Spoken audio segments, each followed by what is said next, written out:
Welcome to the Penny Bloom Podcast. Ain't another place that has got more bombast. Romp past your mom, dad's listening to Tomcats, talking everything that make you sad. We don't want that. We're here to make you smile. Put your mind at ease. Peace, love, and bloom, and always praise Keanu Reeves. This what we about. Get some weed and now. We'll talk until we can't no more, and then we peacing out. Alright, let's go. Penny Bloom Podcast. It's the Penny Bloom Podcast. Penny Bloom Podcast. It's the Penny Bloom Podcast. Penny Bloom Podcast. Penny Bloom Podcast.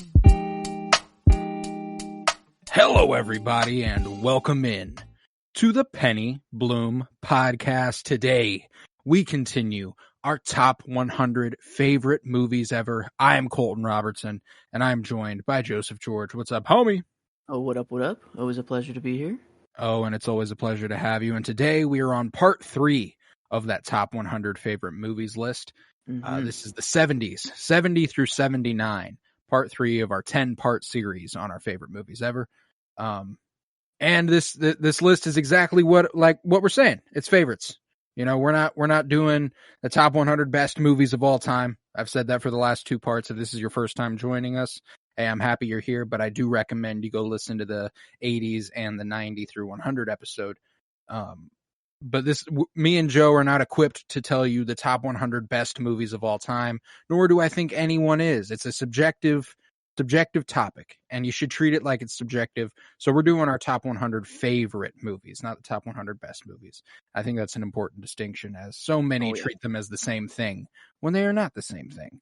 So, today we've got the 70s, and I am so very excited because the list is, I love all 100 of these movies, but it just, the higher you get up the list, the more I'm going to like these movies. That's the thing. It's just, it's heating up, and it's heating up fast. Oh yeah, no, I got some that are definitely, like, without a doubt, not in the top 100 greatest movies of all time. That's for sure in this list. But it's, a lot, some of them, like, I do like just as movies, but then others, they have some special impact on my life. Yeah, they've got a particular meaning to you. Yeah. And that's where I'm starting. Like, for sure, my first one, it's not. I don't hold it as like a critically amazing film, but man, I'm looking at what I have outside my top 50, and I'd say I've got 5 movies that are pretty widely considered 5 of the greatest movies of all time, and that's before I get to my top 50. You know what I'm saying? So like, it's completely subjective, and 100 movies, there are so many movies. There are thousands and thousands and thousands of movies, and limiting it to 100 was incredibly difficult, but we're here, and I've given a couple first watches since we began this project. So I wanted to give some honorable mentions to stuff that would have been on the list had we not committed to this. Had I not committed to the list, now I can't remove shit. I can't remove anything. When we were in the 80s and 90s, I could get away with it. I could get away with the, like, okay, I could slide this one out and feel pretty good about it. It's no longer the so case. Easy. Yeah. And the ones that I've watched recently that I would say would find themselves up there, I've got a few of them. So I want to give some shout outs to The Sword of Doom. It's a Japanese film directed by Kihachi Okamoto. Got Tatsuya Nakadai and Toshiro Mifune. Gnarly fucking samurai movie. Just absolutely absurd.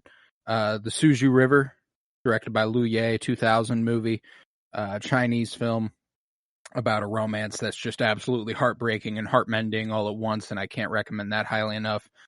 And then the last one, Collateral, 2004, directed by Michael Mann, starring Tom Cruise and Jamie Foxx. Absolutely fucking nutso movie. I absolutely adored it. Watched this just the other night, and like, I will be rewatching this again, and it would be in this top 100 if I was comfortable eliminating anything, but I'm not. I can't at this point. And so maybe next time when we revisit this topic in a year or two, maybe it'll find its way in here, and it almost certainly will. But those were the 3 that I wanted to give a little love before we moved on here. So All right. If you've got any honorable mentions, you can throw them out. If not, give me your 79. Yeah, I mean, I did just watch Across the Spider-Verse. Came out digitally yesterday. Weird recording times here, a little fluctuation there, but it's still probably on this list. But I don't know. I feel like I'll just kind of group it in with where Into the Spider-Verse is. So it won't take up 2 slots. But that'd be kind of the only first watch that I've done that I'm like, okay, yeah, that's probably up here. Right. But have not eliminated a spot, and quite the switch up for 79. No samurais, nothing real here. But I don't know. It's a movie that I loved as a kid, and it actually is what kind of made me think that I wanted to be an engineer or like kind of go down that route. And it is 2005's Robots, directed by Chris Wedge and Carlos Saldana, starring Ewan McGregor, our Obi-Wan Kenobi as Rodney Copperbottom, Halle Berry, Robin Williams, Mel Brooks, Paula Abdul, Amanda Bynes is even in here, Drew Carey, but yeah, a couple people. For the longest time, I had no idea that it was Ewan McGregor as Rodney. I just had no idea. I don't know when it hit me. I was probably looking at the IMDb at some point a while ago. But man, I watched this movie to death, and this was just kind of. I have kind of like a Danny Phantom, like just a cool guy that I'm never gonna be Danny Phantom, but I wish I could have been Danny Phantom. But this was kind of the first one where I'm kind of like, okay, Rodney, he was just a regular kid. This feels attainable. And it was he was an inventor. That was his thing. And he always just fixed problems. His dad was a dishwasher. He made a little robot to help him wash the dishes. And then they're like, you got to go to Robot City. You can't stay here in this small town. You got to go. I don't know, kind of the equivalent of, I guess, going to college. But for a robot, you go to the city and you try to meet Bigwell. The big goat inventor of the world. But I don't know. I love Robin Williams in this is just amazing. What's his character name? Yeah, Fender, the red robot. If you remember him. I don't know. Have you even seen this movie? Okay. I want because I feel like a lot of kids our age or a lot of people our age. This was a big one. I remember there was also McDonald's had the Happy Meal toys with this one. They released a line of Happy Meal toys with this movie. And that was when I was little, that was a huge piece of promotion for movies for me. Like if they had a Happy Meal toy, I wanted to see that fucking movie.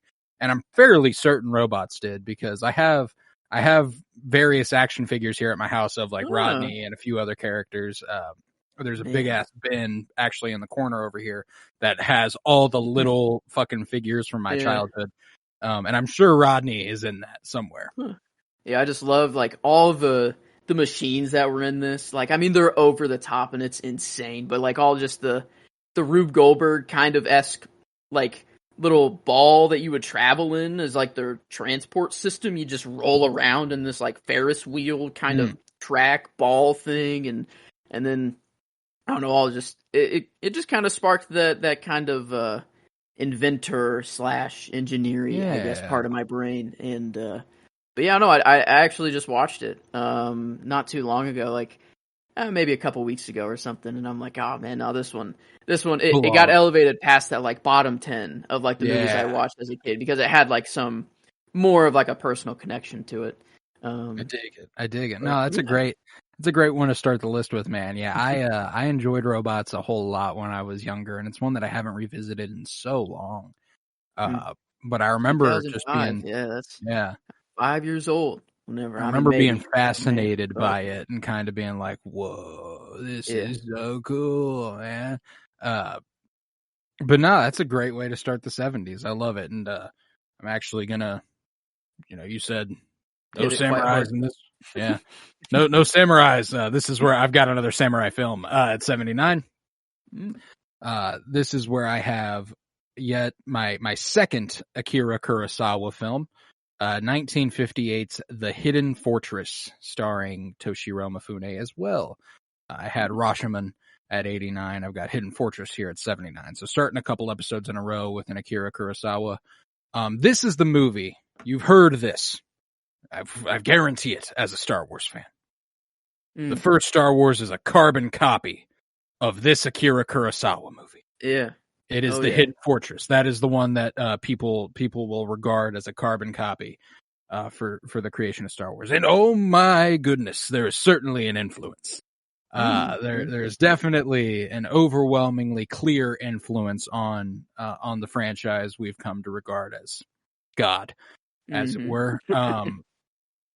And just like the transitions, the swiping, like that whole thing. That's Kurosawa's got that sort of vibe in the Hidden Fortress. I mean, you're dealing with a princess who's getting escorted by a couple of dudes.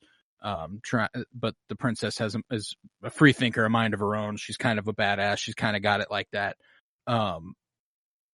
It's a super fun movie, and I strongly recommend it. I think as far as dip my toes into the old movies, this is probably where I'll go first. Is because I've heard so much about just all the just the inspiration for Star Wars, and I'm I can't believe I haven't checked it out.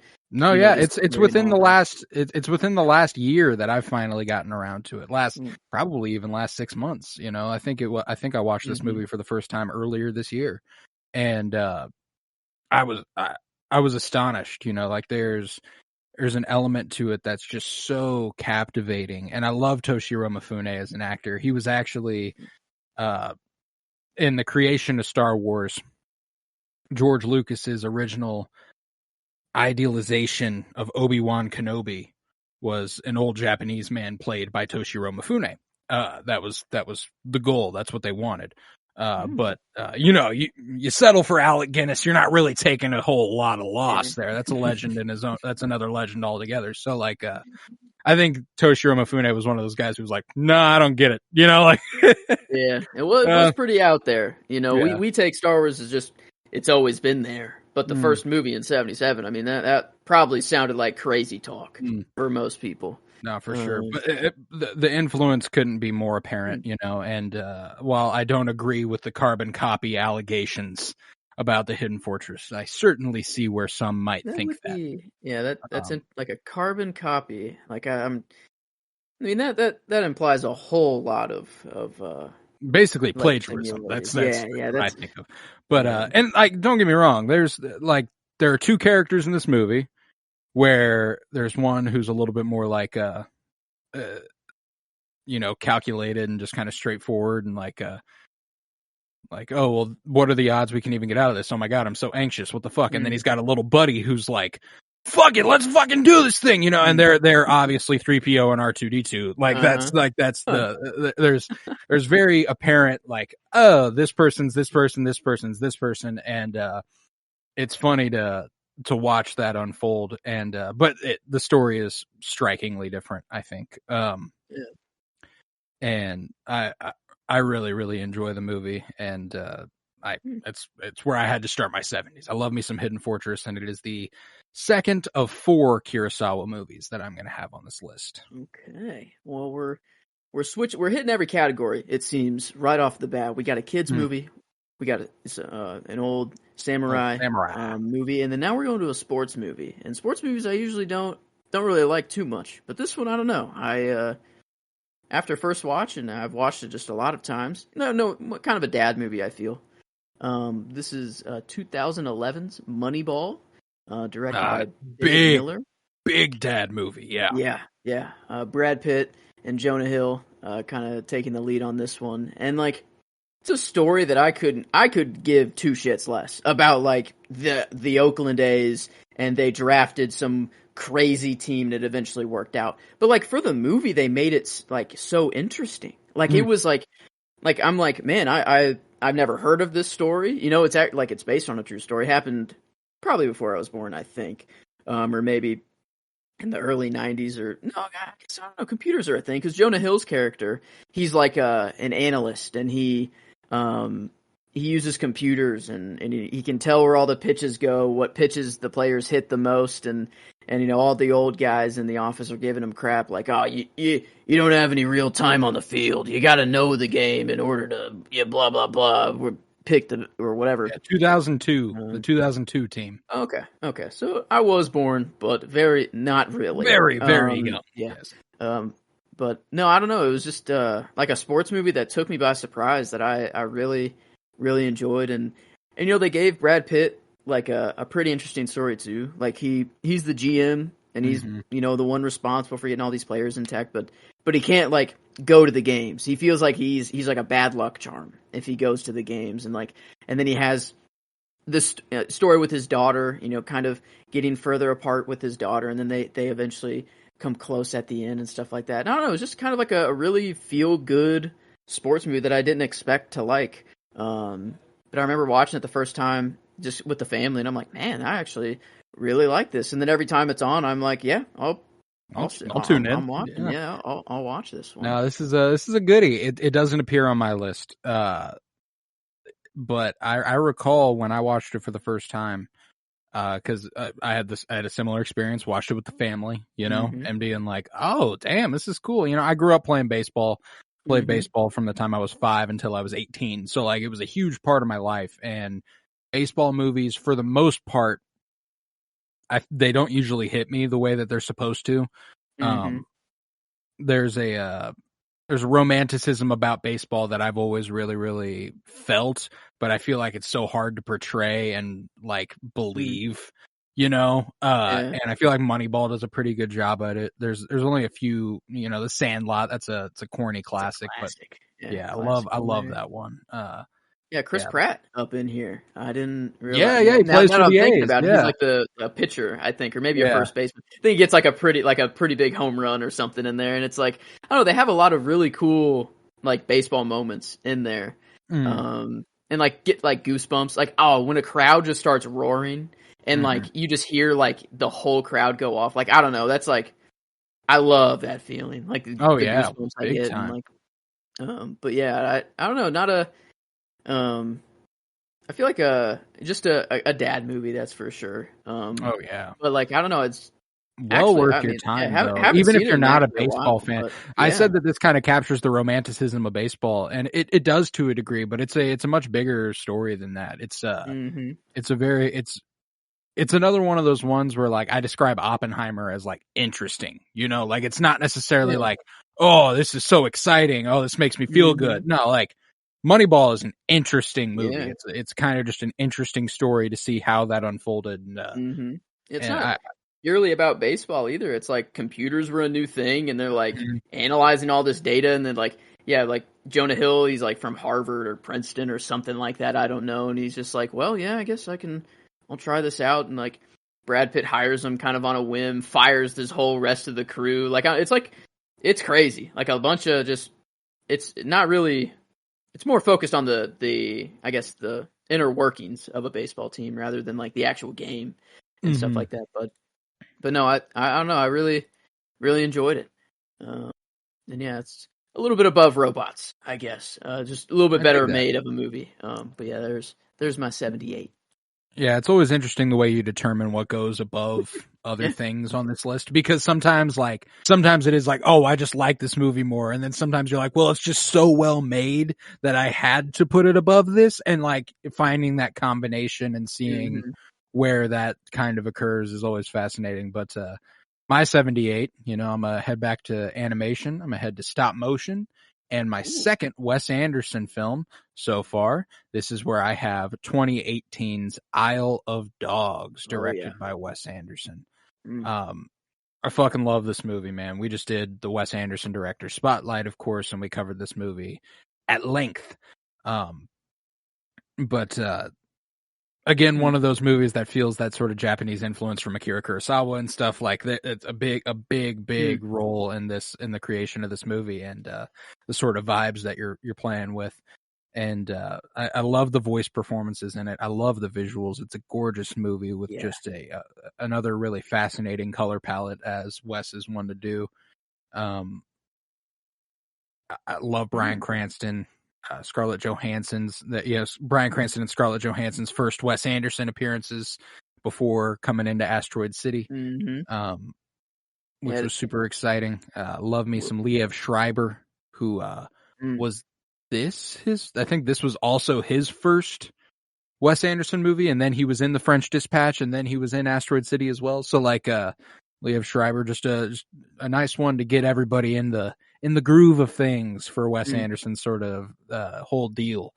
And I thoroughly enjoy this movie, man. And will be interesting by the end of it all, where like the differences in our Wes, because like my order is kind of much different already. Yeah. And because I really like his stop motion movies like a lot, and I like Mr. Fox, I think, better. I think that's a better overall movie. But this one is I don't know. I remember watching it in, like the opening. This is a comfort movie out the ass, man. Like it's I don't know. I love wonderfully made movie. The like credit sequence where they're banging on the drums and stuff, like the logistics of making that work and stuff. Making it sync up that's stop motion's just a whole different ball game. Like that I can't even wrap my head around. Like I feel like it's 10 times easier to like CGI or VFX something and just be like, yep, we'll fix it in post. But this you got to think of everything before. Like got to plan everything out. But no, I got it in a couple of episodes in a couple of weeks. I figured so. There's a few. I've got. This is the first of 3 Wes Anderson movies in this episode. I've got a few Wes ones here. My bottom 4, as it were, because I already said Bottle Rocket in one of the episodes as well. I love Isle of Dogs, but there's just a lot of movies I love a lot, and this is quite easily one of my favorite movies of all time. But here it lies at 78. So just to give you an idea there. Crazy thing. Well, it looks like 2 dad movies kind of in a row. It feels like. This one was, I guess I'll say it make more sense after. It's 2019's Ford vs. Ferrari, directed by James Mangold. My father works for Ford, so this one was a movie that we went. I believe we saw it in the theaters. Yeah, I'm pretty sure. Yeah, I think would have been a good one to see in theaters. I assume. Yeah, we went with the family to the theaters for this one. I think like even some family from Colorado was in town or something. I remember. And we went to go see it. But Christian Bale, Matt Damon, I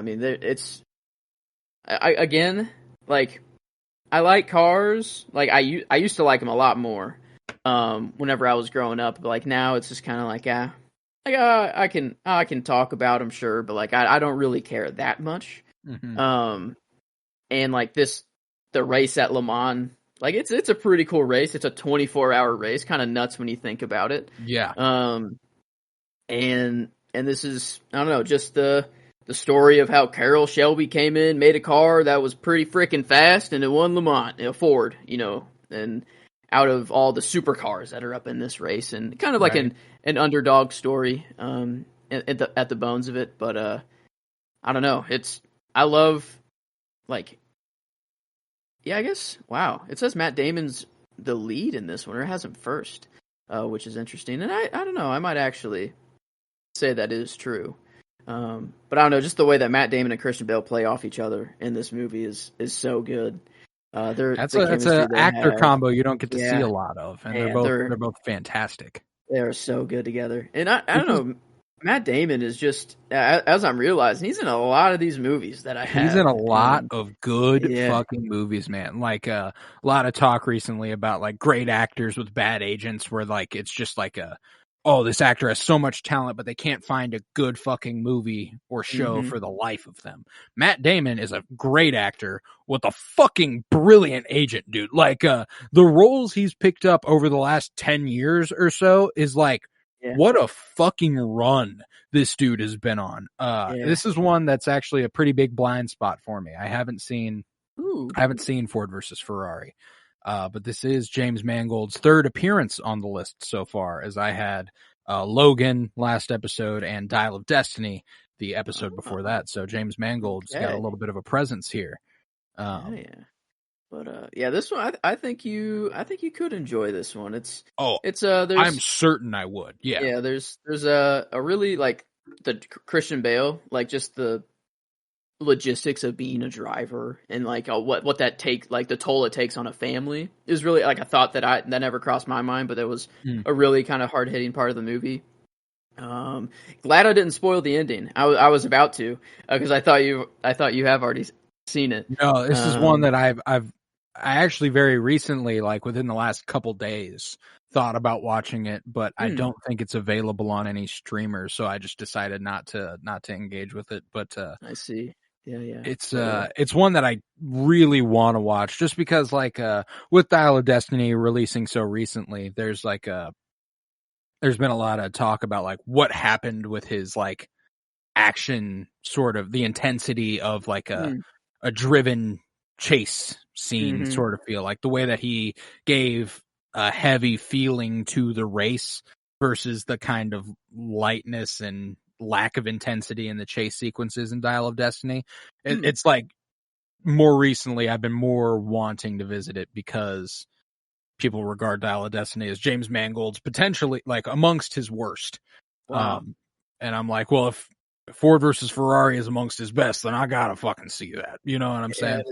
It is pretty cool. Like just seeing him kind of build a car from the ground up. If you like the way cars sound too, I mean, especially in the theater, it was awesome. Like, I mean, just the sound of an engine. Depth they really capture that really well. The bass. And like somehow they make a 24-hour race pretty interesting. You know, it's kind of near the end of the movie, and it's not like a lot of it isn't actually racing. It's just kind of the making of the car, dealing with, oh my God, what's this guy's name? Oh, you'll fucking hate him. He's so annoying. Yeah, Josh Lucas. He plays Leo Beebe. Beebe? Yeah, Beebe.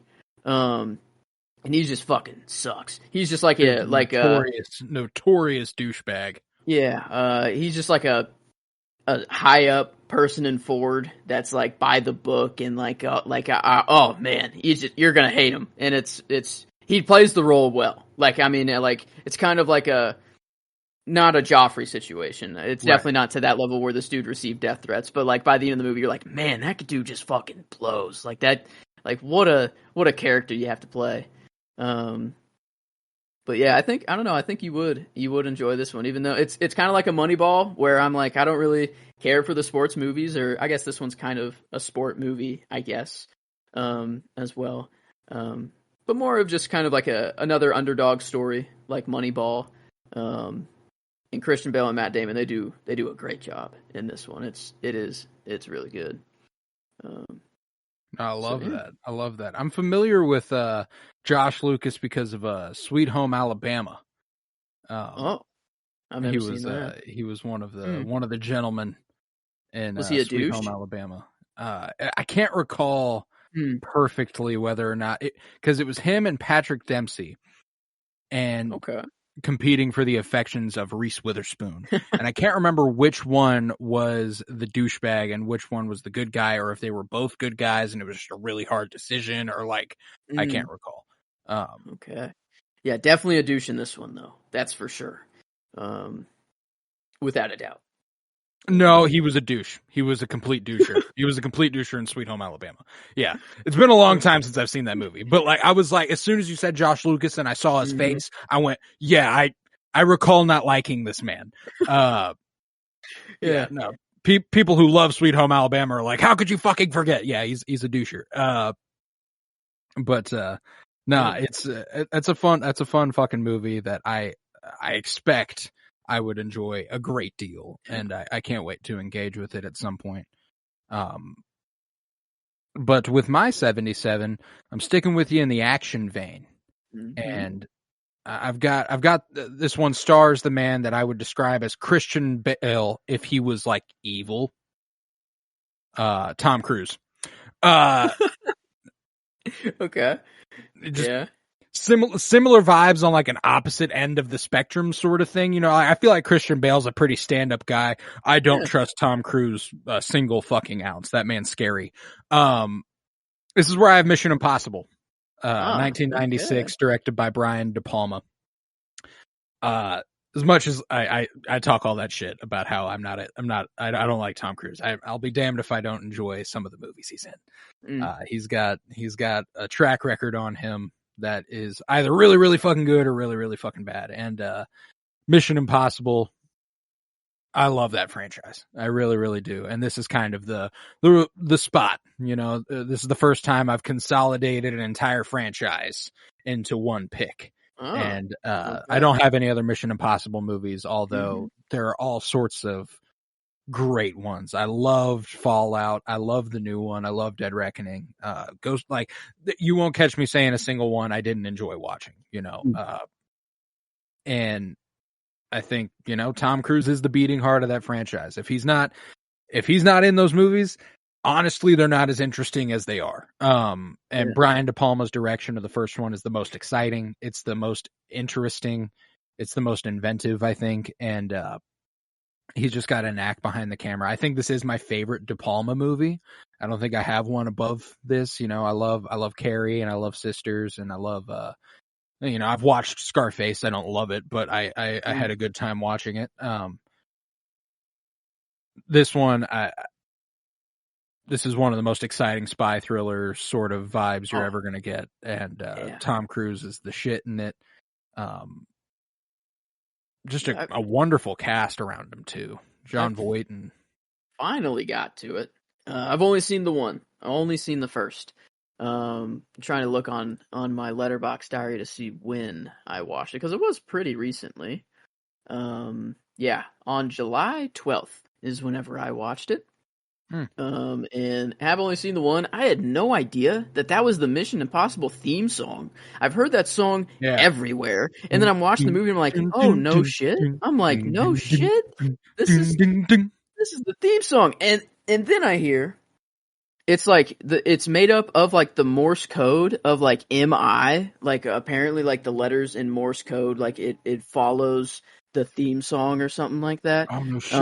I've heard, and there was something that went a little bit further. Like it was MI is like the dun dun dun dun dun.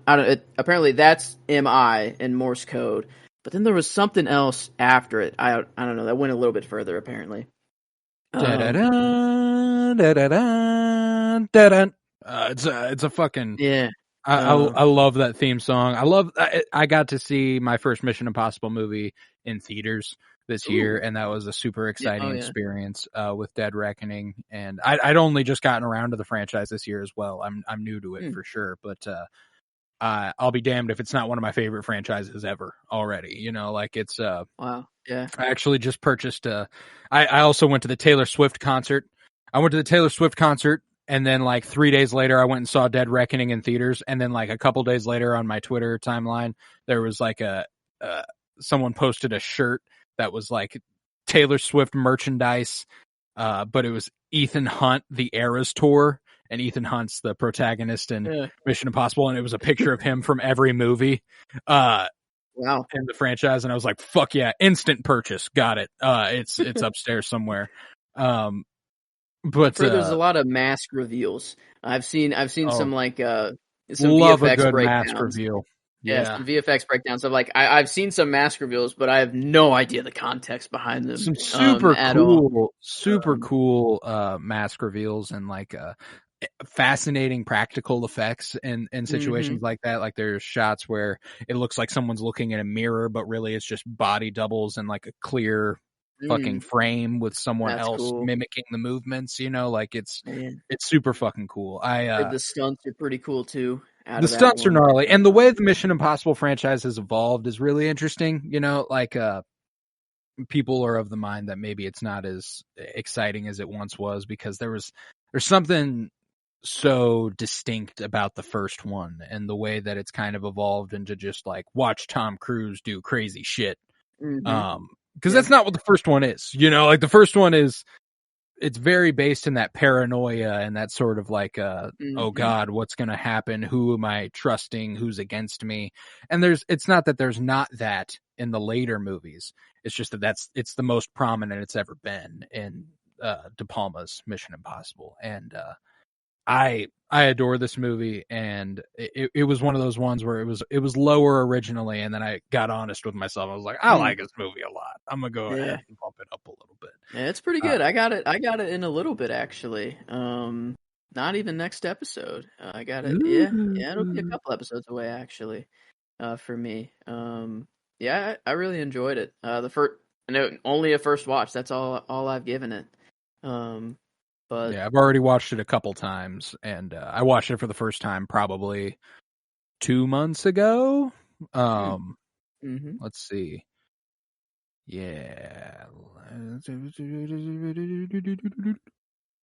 Mission Impossible, the first viewing I gave it was on June 14th.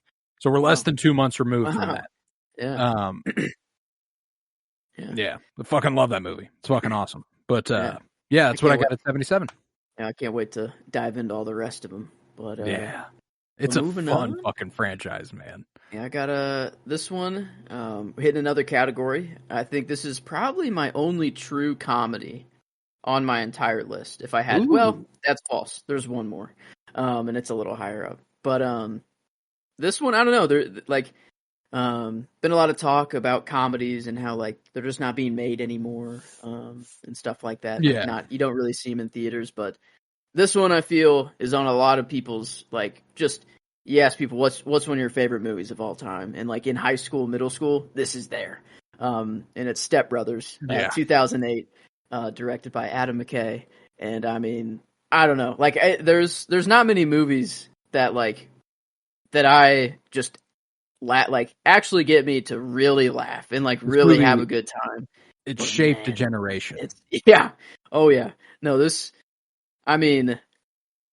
Did you touch my drum set? Like rubbing, like I remember Michael loved this movie to death. Trenton. And he would threaten to rub his ball sack on some of my, like, on like just some of my stuff. If I like, I don't know, that was his common threat. And it stemmed from this. And like, I just so many jokes that were thrown around in high school and stuff like that just came from this movie. And I don't know. I'm familiar with Michael. He joined us for the Spider-Man and Spider-Man 2 episodes. Love you, Mike. Oh, Mike's awesome. Yeah, no, that's and but I remember Mike loving this movie like a whole like I remember a whole lot, and I mean I see why. Like the movie's hilarious. Like Will Ferrell and John C. Reilly like are just undefeated duo. Yeah, I mean, oh my god, that they're just incredible together, and like just the situational comedy, it just keeps getting worse and worse and worse, and like it's a fucking Catalina wine mixer. Yes. Oh man, I think they even came out like Bud Light came out with some drinks like the Catalina wine mixer and one other one at some point.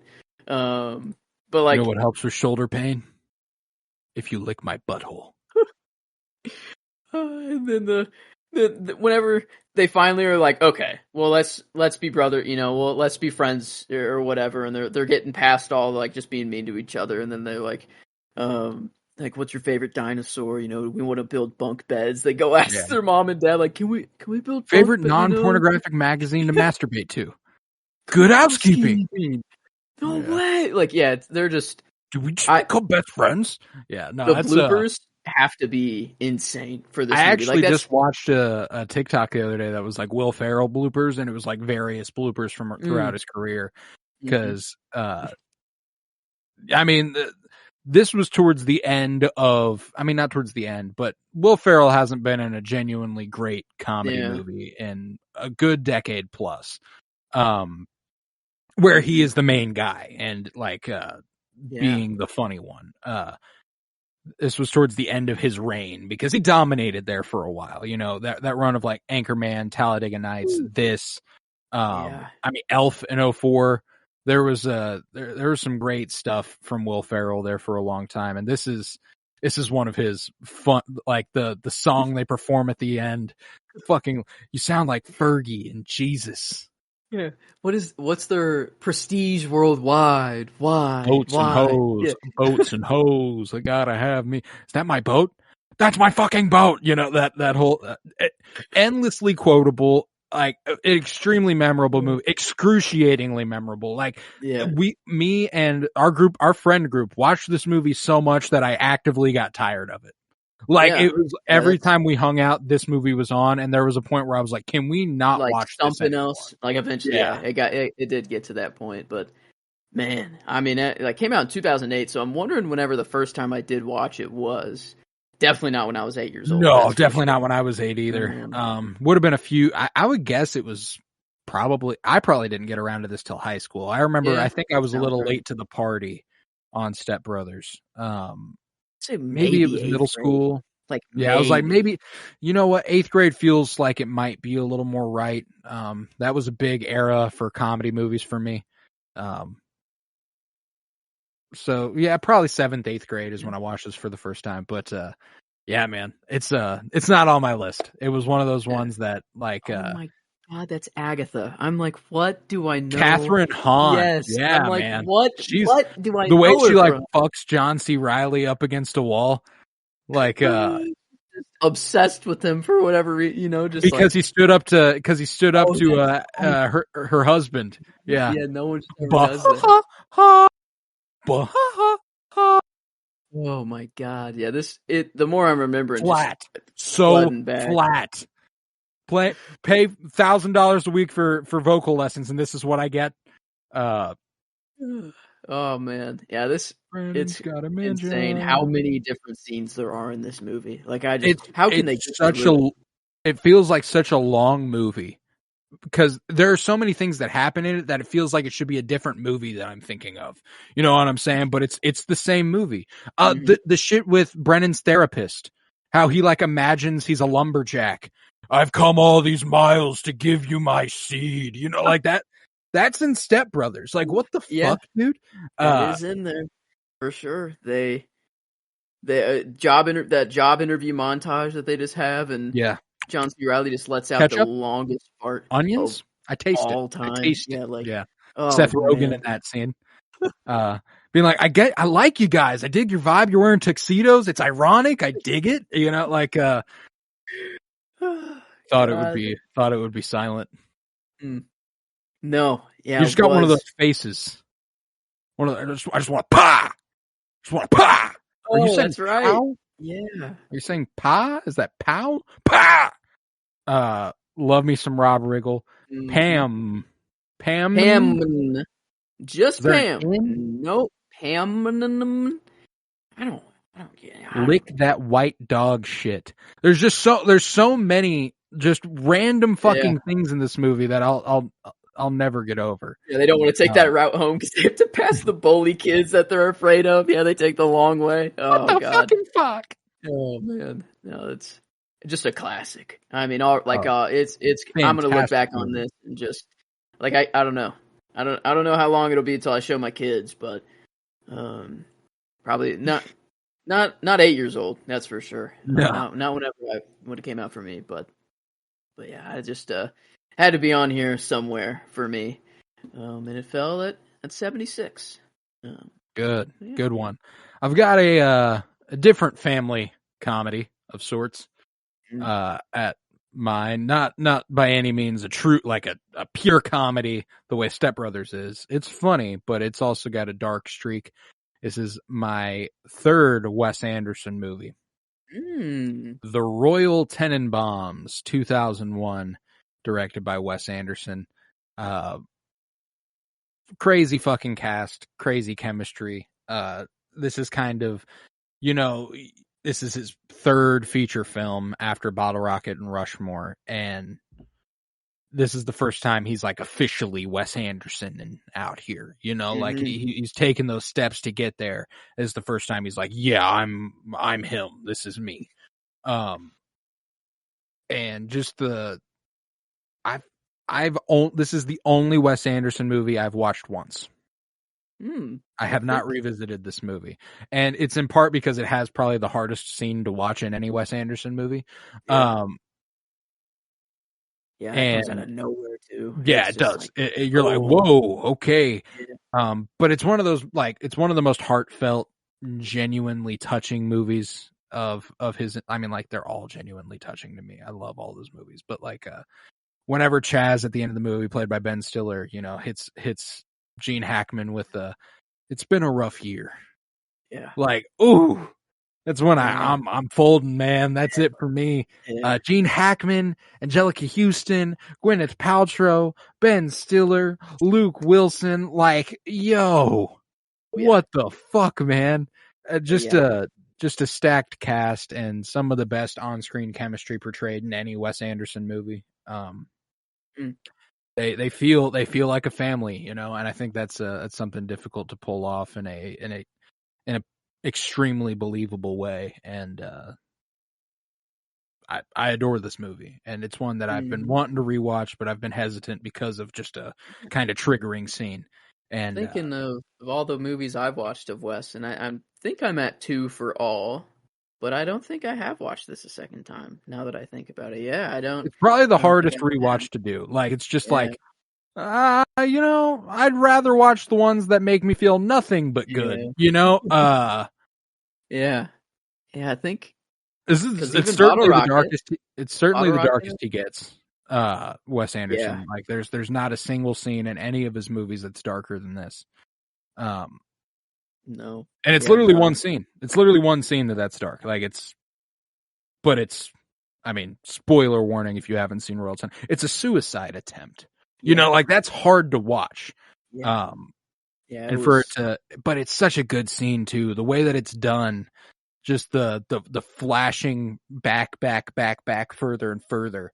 Cutting his hair at the same, you know. Yeah, like man. His hair first, and it's just like, oh man, yeah, it's like fucking good. You don't know.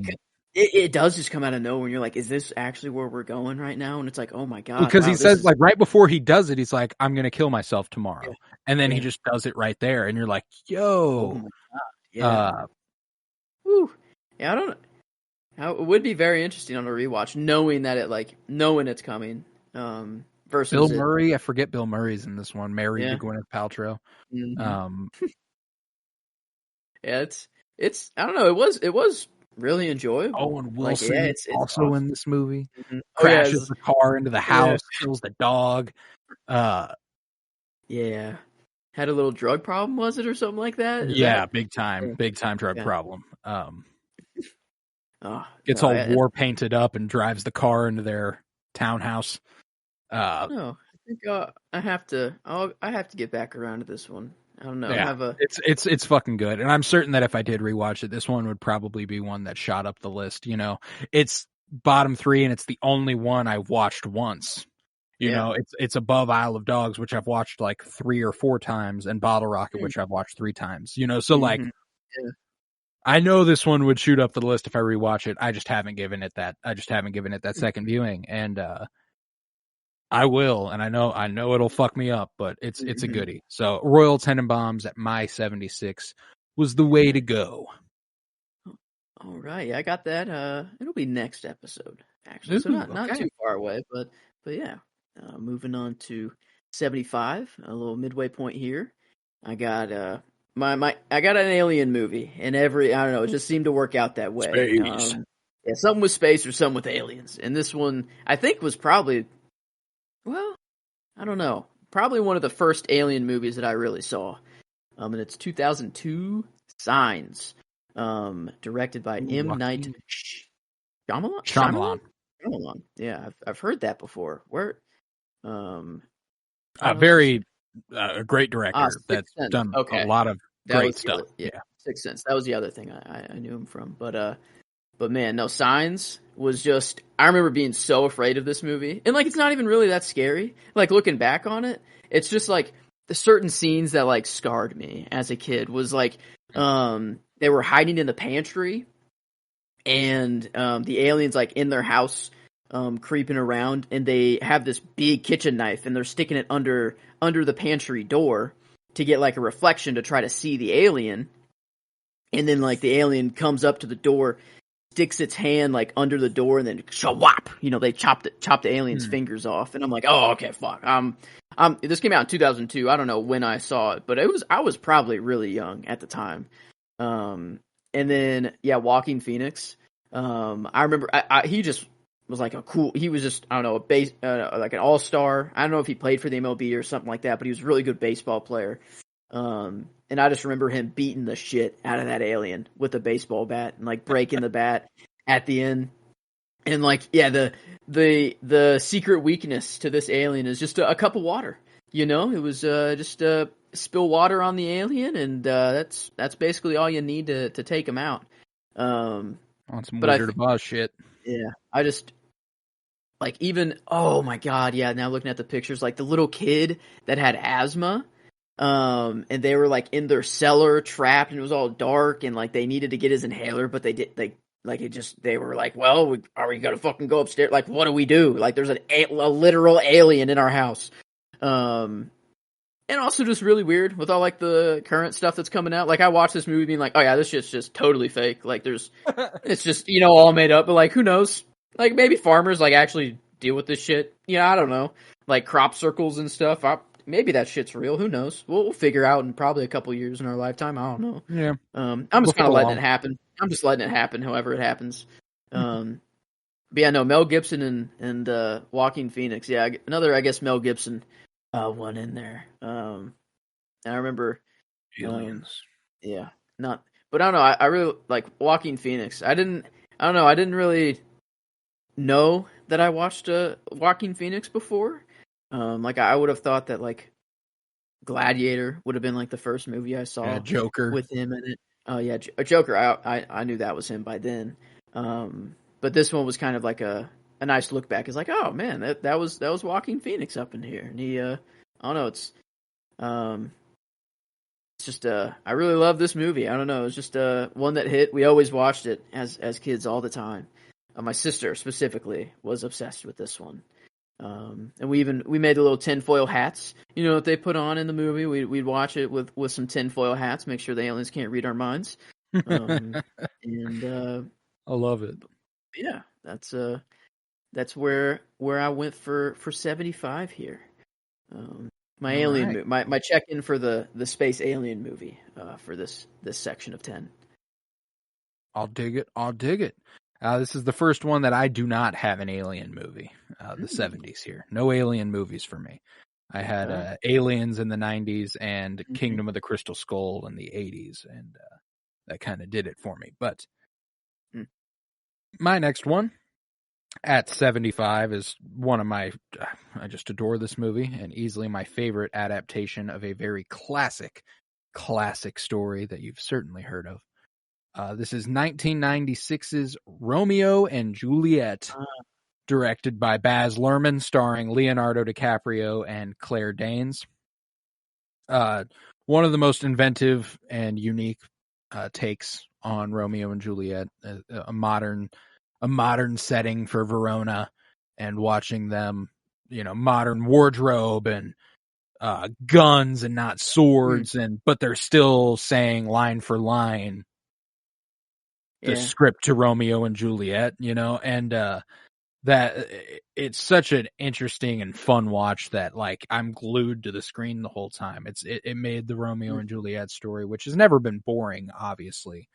It's undeniably classic, but it made it more exciting than it's ever been. Yeah. Oh yeah. I remember you telling me to check this one out. Yeah, it's a goodie. It's a goodie. You know, Harold Perrineau as Mercutio is one of my favorite performances ever. John Leguizamo as Tybalt, one of his best performances. Just across the board, some incredible performances. Paul Rudd is in this movie. Paul Sorvino, R.I.P. just died last year, I think. But fantastic actor. Vondie Curtis Hall, who you'll know from Daredevil. He worked for like the newspaper. Yeah. Okay. That's what I was thinking. I'm like, man, where do I know that guy from? That's right. Yes, okay. Ben. Urich or something like that, right? Yes, Urich is correct. I was like, yeah, that's him. He's also in this. Just a fantastic viewing experience. I absolutely adore this movie, and I've only watched it once all the way through, but it will certainly be getting another viewing here before long. And young Leo, I love some young Leo. I got a few. I got another young Leo movie just outside of my top 100, The Quick and the Dead. Sam Raimi directed Western, super fucking cool. Okay. And yeah, I've got another young Leo movie much higher up my list. Yeah, I figured. I thought you were about to say that one that dropped out. And I'm like, really? That dropped out? No, far from it. In fact, you might not hear that until part 10. Wow.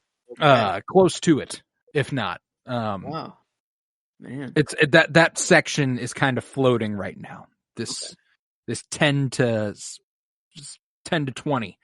Kind of like, I don't know if I'm nailed down exactly. There's so many movies that I want to include in my top 10 that I'm like, oh, I don't know. Should I? And so Titanic's it's floating in that, ironically. Yeah, very ironic. Let's hope it doesn't sink. Am I right? But no, I love me some young Leo. Arguably more than I like old Leo. I think it's before he got real weird. He's still very charming. And not that he's not charming anymore, but he's more Tom Cruise than Christian Bale. Let's say that. How's that? That's true. You know? Yeah, that's good. Yeah, on the spectrum of Tom Cruise to Christian Bale, he's closer to Tom Cruise. He's getting there. That's for sure. Yeah, no, just a little bit of a weird guy. Not like, and he's not a Scientologist or anything, so I'm not like, he might be a genuinely bad person. He's just a weirdo. Like, he just gives me bad vibes. He gives me the eek. And when he was younger, he didn't do that. It's before fame and money and all that. And Romeo and Juliet is my favorite Baz Luhrmann film. He's done a lot of great ones. He did the Elvis movie with Austin Butler last year. He did The Great Gatsby with Leonardo DiCaprio, another one of my favorite Leo movies. And if you like that sort of grandiose, like hyper stylized, weird fucking movie, Baz Luhrmann is dope. Like, I love Baz Luhrmann. And I love The Great Gatsby and I love Elvis, but this is the one that just kind of sticks out for me as my favorite Baz work. So yeah, Romeo and Juliet at my 75. All right. This next one I got here, it was the first movie I ever cried to. Ooh. Also in a theater, is where it is. And this one's kind of a conglomerate of movies. I have Toy Story 3. It's because that is the movie I cried to, but I kind of am throwing just Toy Story, just kind of up in here. Love that. But yeah, Toy Story 3, 2010, by Lee Unkrich. I don't know how to say it. Unkri. It's like Unk and then Rich. Maybe that is just it. Unkrich. Unkrich. Something. Man, yeah, I didn't realize they kind of did the Barbie thing here. You know, there was Barbie and Ken in this movie. Very small, role. Not obviously the main Toy Story 2 as well. Yeah. Oh, really? Yes. Were they into? That's when they're introduced. That's when Barbie's introduced. Ken, I don't think, is introduced till Toy Story 3. Okay. Where we get Michael Keaton's Ken. Yeah. But this, I was in the theater, and at the end, whenever all the Andy's going off to college, and like he's just leaving, and like the toys are watching him go away. I was like, I don't know what this emotion is right now, but there are tears falling out of my eyes. There's also the scene where like you're fairly certain your favorite toys of all time are gonna fucking die in a brutal fucking way. Why did they do that to us in an incinerator? They're just slowly getting closer to their deaths, and then the claw, like out of nowhere, like thank God for the claw. But yeah, that would have been a whole different cry there. Like, there's no way they just kill them off, like there's no shot. But on a Toy Story is just, Pixar was on a different level when they came out. That was a different breed there. And they kept it going. That's for sure. Like, I mean, the second one, gas. Third one, it lost its steam a little bit, but it was still really good. And I think if we're talking critically, Toy Story 3 is probably the best Toy Story movie. I think. As far as the enjoyment, I'm partial to what many consider the worst until Toy Story 4. Toy Story 2. I love Toy Story 2. That's one that cool. Man, Al's Toy Barn. I will never get tired of. The little cone. Zurg. Isn't Zurg in 2? Or is that one? Yeah. You get the whole Buzz and Zurg riff on Luke and Vader where he's like, no, I am your father. And Buzz looks up and he goes, no, that's classic. He's got like the little, the balls that Yellow shoot out of his cannon, the boom, boom, boom, boom, boom, boom, boom. That sound effect, the sound design there, legendary. So good. Toy Story 3 might have the best villain of the franchise. Cuddles? What was his name? Lotso. I don't know. Okay, I don't know why Cuddles came to mind. I just knew he was a big teddy bear. Yeah, but Lotso. Voiced by Ned Beatty, who you might be familiar with as Mr. Luthor, and Superman. What? That's insane. Yeah, same guy. What a switch up there. Okay. Wow. Yeah. It's that was a good villain arc that he went on. Though. Oh yeah, fuck yeah. Yeah, like I don't know. Now that I'm thinking about it, Toy Story 3, like critically, was actually like. I think it's kind really of good. easily the best Toy Story movie. It has the highest stakes of any of them. Yeah.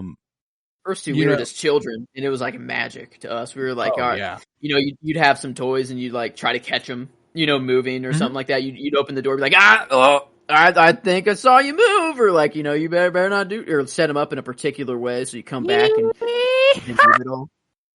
Love me some Jessie. Love some Jessie and Bullseye, and I mean the airport sequence in Toy Story 2 fucking kills. Like the like chasing the airplane on the back of Bullseye. The baggage, like we're just yeah. Cases go and all the conveyor belts and shit, and I'm like, it has to look like that. Like camera equipment that they like flash in the dude's eyes, and it's like, oh my god, yes, yeah. Toy Story is just peak. I only have 2 Pixar movies above this. One is much further up. The other was an addition that I had to make. That I can't believe wasn't on here. But Toy Story Pixar's got a good track run, man. Like it's just every single one. I don't know that there are any Pixar movies that I watched when I was younger that I was ever like, I just didn't really like that. All of them were just kind of hitting for me. Oh yeah. Yeah. Toy Story just feels like that's their bread and butter. Like I don't know. I felt like Toy Story was the first Pixar film. Yeah. So it's kind of what they've come back to over and over. And, any time that a Disney movie bombs horribly, you can almost count on them being like, well, then I guess we'll make Toy Story 5? Like, that's kind of their whole fucking deal. Yeah. But yeah, it was, I remember my next movie is another movie I cried to, but it wasn't a real cry. I don't know, a little interesting here, but two like kind of back to back first cries. But this one was my true first cry in a theater, like on my own, and like I don't know, it was just I remember walking out of that theater like, oh my god, I cried to a movie, and I'm like I just remember hearing sniffles everywhere, like everyone was crying in that theater. It's a different kind of like Spanish Buzz whenever he gets like reset to factory mode and he does like the flamenco and he's hitting on Jessie real hard and stuff. Dope. Love that. Buzz, yeah. Spanish, I don't know. It just sounds way better, whatever you're saying. Sexy language. Oh yeah. But I have a much like darker streak of movies here where like I didn't realize it when I put them all right next to each other, but like you said these were I got a couple movies in a row. It made me cry. I got like 4 movies in a row, and this is the third movie of those 4 where like self-harm is like a part of it. Royal Tenenbaums, Romeo and Juliet, famously committed suicide at the end of that movie, or at the end of that story. This one is last year. We got a 2022 movie here at My 74. The Banshees of Inisherin, directed by Martin McDonagh, starring Brendan Gleeson and Colin Farrell and Kerry Condon and Barry Keoghan. Just a slate of fantastic performances. A fantastic story, a beautiful movie, just a gorgeous film, and easily one of my favorites of 2022. There's not a lot that'll come above this that's from that year, and it's a notoriously fantastic year for movies. Ben Davis was on the cinematography, who also did the cinematography for Guardians of the Galaxy and Doctor Strange and Captain Marvel and Eternals and a few other just massive movies, an Oscar winner and 3 Billboards Outside of Ebbing, Missouri, Age of Ultron, Kick-Ass. Dude's done some shit. Cinematographers have the most interesting careers there are because, how are you going to do Age of Ultron and then also be like, I'm going to do this really intense, intimate film set on an island off the coast of Ireland where 2 dudes all of a sudden decide to have beef. Just a really, really cool story about friendship here. Colin Farrell, his character is just a sweetheart, and he's got this friend on the island who, they've been going to the same pub for years, and they've been getting along real well. And then one day he goes up to him, and he's like, you ready to go to the pub? And he goes, no. And he's like, why not? He's like, I don't think I want to be your friend anymore. And that's like where the movie launches. That's the print. Wow. Like it's Colin Farrell trying to figure out why his friend doesn't like him anymore, what's going on, and the sort of toll it takes on both of them to see like this sort of intense standoff between people who loved each other, and like Carrie Condon plays Colin Farrell's sister and is an absolute sweetheart. I love her character. Barry Keoghan plays one of his best roles ever, if not his best role ever. This is probably my favorite Colin Farrell role.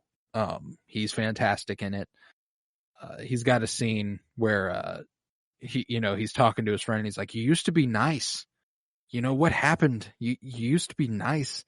And he's like, oh no, but what if you never really were? Like, what if you never really were nice? And just like the way he performs it is so fucking brilliant. Like it's just such a good movie, and I can't recommend it highly enough. In fact, like this is one of those ones where every time I talk about it, I'm like, I might watch that tonight. Oh man, yeah, a lot of nominees at the Oscars. Yeah, Best Picture, Best Supporting Actor, Best Lead Actor, like ridiculous. Best Supporting Actress. Which Kansas City Film Critics Circle Award, we got a lot in there too, and Colin Farrell won Best Actor. Fuck yeah, he did. Fuck yeah, he did. Nominees you know what? for a lot of deserved others, it. Yeah, he deserved that shit. Yeah. I'm glad Brendan Fraser got his comeback Oscar. There were some choices by the Academy last year that I still have some fucking beef with, though. Yeah, that's why. And Colin Farrell not winning was one of them. Jamie Lee Curtis winning Best Supporting Actress is still a fucking farce. That's unreal. That's still like not even the best supporting role in that movie. No. Who was also, but Carrie Condon from this movie was nominated for Best Supporting Actress, which honestly, if I'm being like real with myself, probably should have won over either of them, even though I would have liked Stephanie Hsu to win. Like, I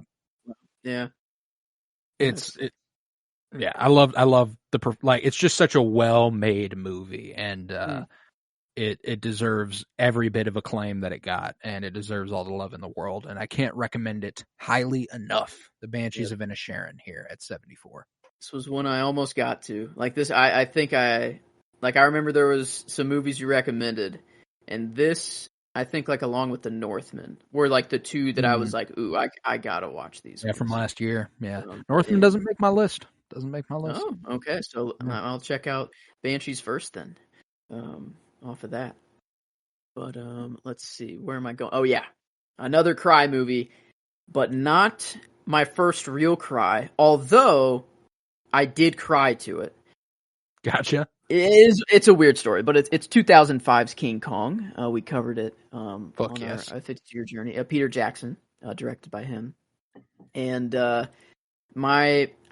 don't think it was in theaters because I remember being at home, and my sister really liked this movie, and she loved King Kong. Like she loved monkeys, just monkeys were her favorite animal growing up, and so she was watching King Kong, and whenever he falls off of the Empire State Building and he just slowly starts to fall. I mean, I was too young to really understand what was going on, but I saw her cry.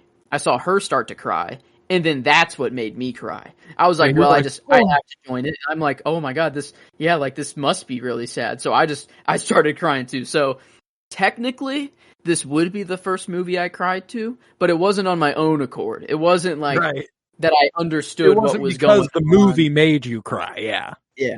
But regardless, the first movie I cried to was a monkey movie. It was not really? King Kong, though. Yes. Doesn't make this list either. It was Curious George. I was gonna say, is it Curious George? Because it was for you had Toy Story 3 in the theater, made you cry. Curious George was the one that I saw in theater that made me cry. Whenever George gets separated from the man in the yellow hat and he's like in a cage getting shipped across the ocean, fucked me up. I was like, I don't like the way this is making me feel. And I started crying and I was like, yep, no, I'm going to tune out the rest of the movie. Yeah. This King Kong didn't make it just because of the cry part. Like, that's not why. I mean, it's a good fucking movie. Yeah. Like, I remember we got to it on the 52-year Journey project and it like surprised the hell out of us. We were like, wow. That's one that like I'm sleeping on hard. It's not on my top 100, but it probably should be. Just visually, one of those ones that movie looked was. It's a fucking gorgeous movie, man. Who's the lead actress in that movie? Naomi Watts. She's brilliant. Adrian Brody, who we've become much more familiar with because of Wes Anderson. One of the most fascinating actors there is, Adrian Brody, simply because if you've watched nothing but Wes Anderson movies, you'd think this guy might be one of the best actors alive. And then if you watched any other Adrian Brody movie, you'd go, oh. Really play a huge role. Like, it's nuts. Like how whenever I'm growing up, I never even thought of a director. Like, really, I'm like, it's the people in the movie that make a director and a writer, and most of the time both, and every time both when it comes to Wes Anderson, understands their actor. Yeah. He knows what he needs to give Adrian Brody to get the best out of him, and he always does. Like, Adrian Brody's best roles are all Wes Anderson movies. Yeah. And this is I would say this one's not far behind that. Like, I enjoy Adrian Brody in a lot of stuff, and one movie that he's gotten crazy acclaim for was The Pianist, which I've never seen, but I've heard is really, really good.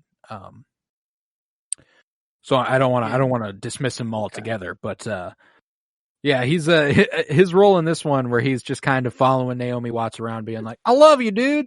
Yeah, makes a play at the end, about it all, and he's like, "No, it's not. It's like not my life, This is just I just made a play or whatever." Like I forget what happens in the play exactly. He's portraying that like he tried to say "I love you" in every way except saying "I love you." And he's like, this fucking idiot. Why won't he just say, I love you? Oh, wait, I wrote this. Oh, wait, I lived it. Yeah.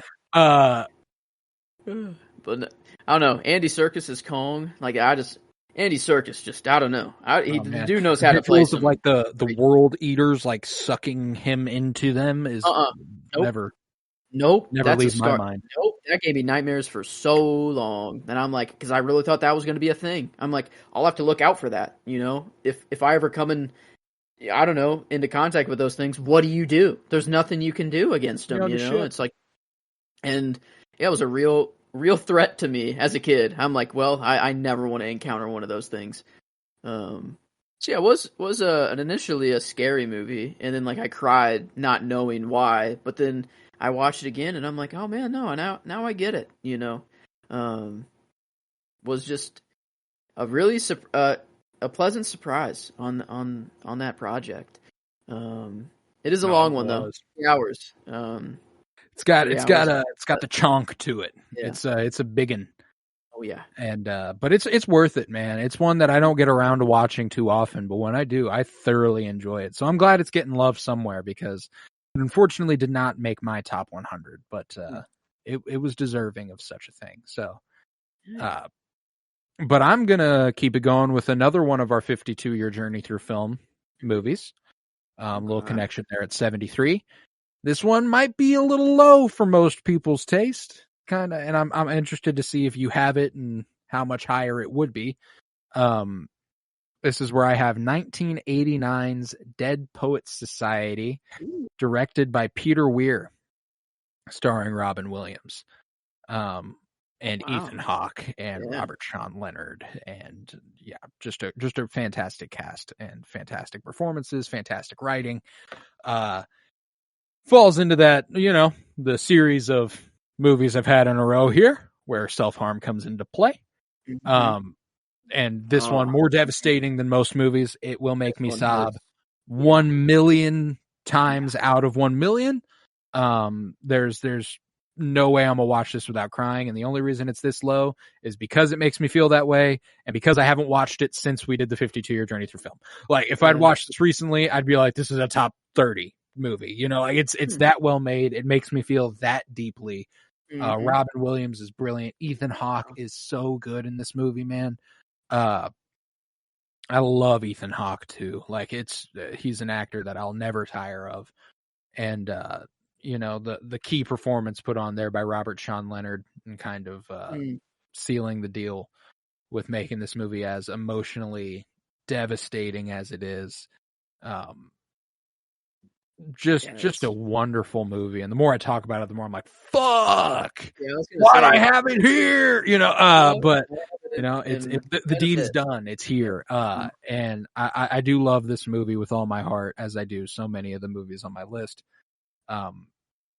But yeah, Dead Poet Society. Oh, Captain, my Captain. Man. Yeah, that's. Ooh. I remember I was like, whenever I put it on my list, I had it. I think I had it around like it was probably before the list was complete or anything. But then I'm like, I remember just kept like, this was one movie that just kept going up. Like, I'm like, is it better than that? Oh well, yep. And it better than that? Yep. Better. Yep. Just kept climbing its way up. But it'll be in a couple episodes. Okay. For me, so I do have it on there. That's for sure. This was one from the 52-year journey that, I mean, I was looking through the list and I'm like, oh yeah, for this one's on there without a doubt. And I guess I didn't realize I have a couple space movies in this one, actually, not just one. So I'll make up for the lack of an alien / space got movie. Got a double dip. This it's 2016 Passengers, directed by Morton Tildum, Tyldum, but starring Chris Pratt and Jennifer Lawrence. I was gonna say, that's interesting. I didn't expect this out of you. Okay, I dig it. Yeah, no, and Lawrence Fishburne's in there for a little bit too. Okay. I think it's more of like the concept of this movie, and just like, I mean, it's really just Jennifer Lawrence and Chris Pratt alone on a ship for almost 2-hour movie. But Chris Pratt, he woke up, wasn't supposed to. He acts it, and he purposefully wakes up Jennifer Lawrence without telling her. Then pretty sure like the bartender is the guy who like drops the secret to Jennifer Lawrence. He's like, oh wait, what's that? Like, what are you talking about? Like, I wasn't supposed to wake up or whatever. And right.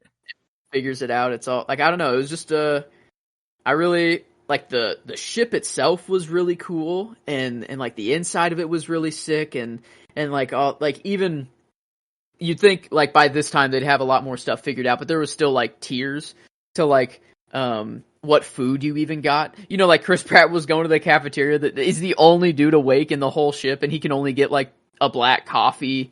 Or like a cereal, like a very basic cereal, or like it was just like no options available to him. But then Jennifer Lawrence comes along and she's like has like the top tier everything, and she can just get whatever she wants.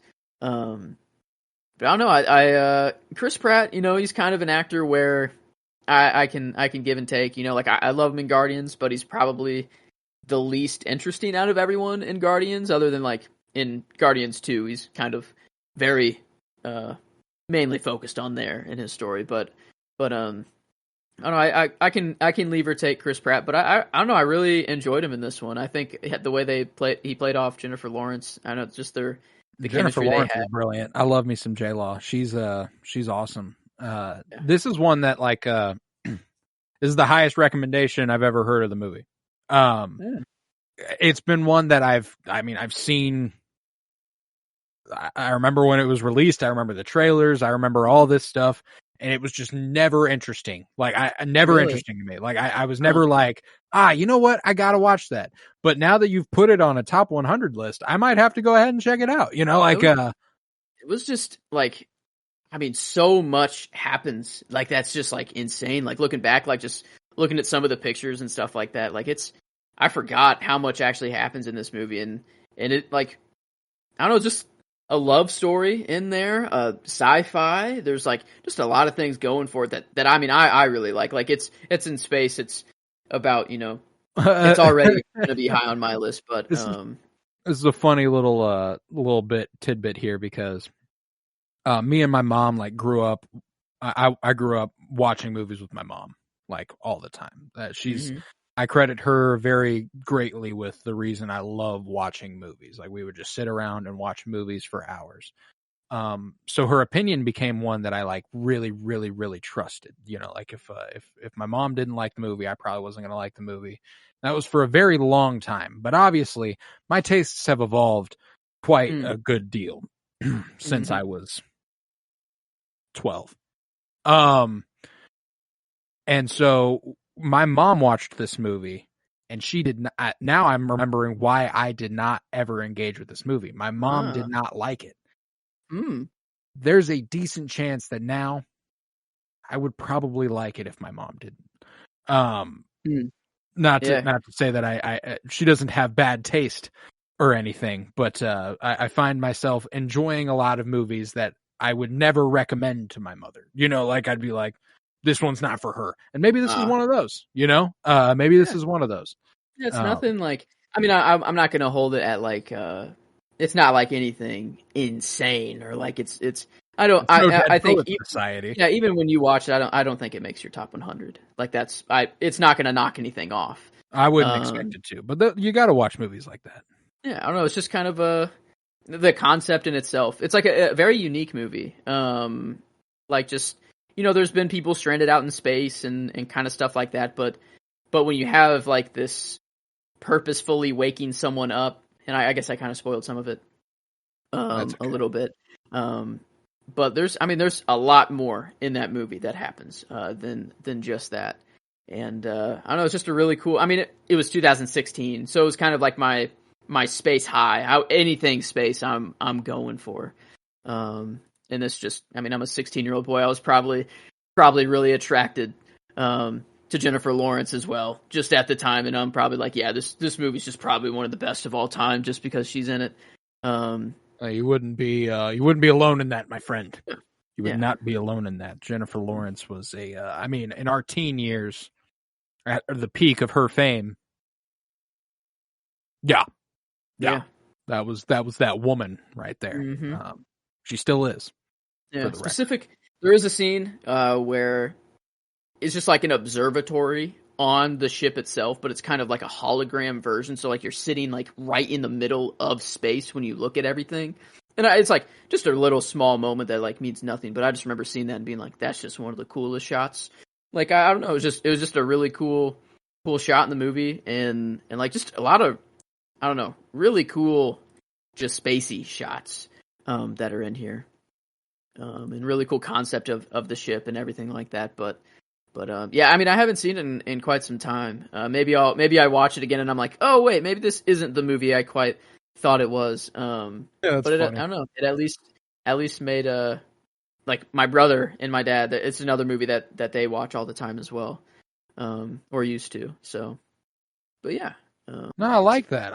It's definitely one of those ones I did not expect to get a mention. So I love stuff like that. Whenever it's just like, oh, okay, cool, fuck yeah, I love that.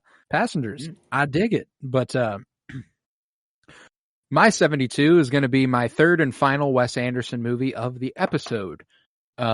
This is where I have Rushmore from 1998, starring Jason Schwartzman and Bill Murray and Olivia Williams. There's something about this movie that I don't know. It's one of my favorite Wes Anderson movies, and it's hilarious that it's 7 out of 11, you know, like, that's just how much I like Wes Anderson movies. You know, I'm like, Jason Schwartzman is a fantastic actor, and this being his debut role was so fucking awesome. I love Bill Murray, and Olivia Williams is kind of the beating heart of this movie. Without her, it doesn't really work. And I think that it just it resonates so deeply with me, and the exploration of this sort of coming of age that, Wes, he does a little bit of it every once in a while, but I think this would be his only true coming of age movie. Moonrise Kingdom might gum up the works there, but as far as like a high school, like the typical idea of what you think of with a coming of age movie, I think Rushmore is kind of, it's one of my favorite coming of age movies, and one of my favorite high school movies. Like movies set in high school are always fun. I like stuff like that, and this one hits. I fucking love it. So Rushmore came in here at my 72. I thoroughly enjoy it. And if you want more Rushmore talk, we've got a whole episode of it for you. And we'll be revisiting it next episode as well. I figured. Very close. And I don't know. The bottom of Wes's movies, I don't really know. Like I always go back and forth as to like what's my least favorite Wes movie. And this one's in the conversation for me, at least, with just two others. But they're all, that's the thing, is that like one of them's just got to be at the bottom, but they're not bad. Yeah, none of them are bad. One of them's just got to be down there. But yeah, I'll get to it very, very early next episode. It'll be the first one mentioned. But yeah, so but no, really, really fun movie there, and yeah, for it to be Jason Schwartzman's like first like debut role, like that is kind of insane. And like I remember like hearing that after when we recorded the episode, and I'm like, okay, damn, that is, I don't know. The actors that Wes picks, I mean, he knows his act. He knows. But yeah, I'm okay. Oh, this one, it might be a little too low, but it's just I haven't seen it in such a long time, and I couldn't justify putting it any higher. But man, I love this movie. And it is 1985's The Goonies, directed by Richard Donner. And I don't know what it was. This one was kind of like, not just my brother and sister would watch this movie, but like all of my cousins as well. Like I'm one of 14 on my mom's side, one of 15 on my dad's side.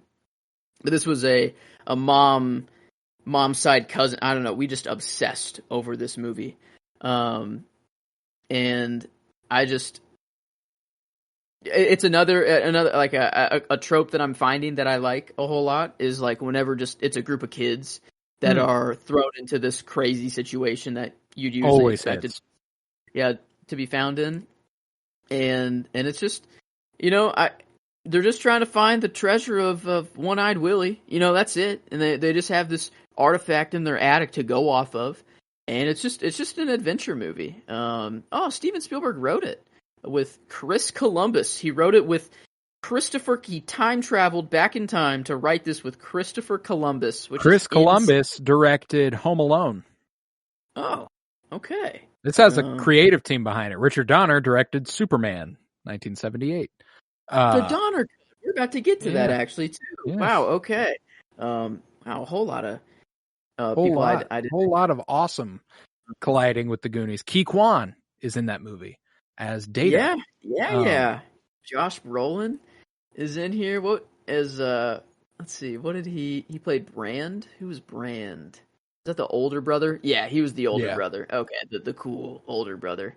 But I don't know, I was just it was just an adventure movie that like it always piqued my interest. Like as a kid, was just like, man, I wish I could go on an adventure like this with my friends, like it would be the coolest thing ever to find some buried treasure, or like they're in this cave, they have to go through a bunch of booby traps. That's key. Yeah, that's a booby trap. It's a booby trap, guys. That's what I remember that from the Hey You Guys, like and then he comes in swing. Oh, the Donner Connect. That's pretty cool. He actually like has a little Superman moment. Yeah. Richard, I don't know.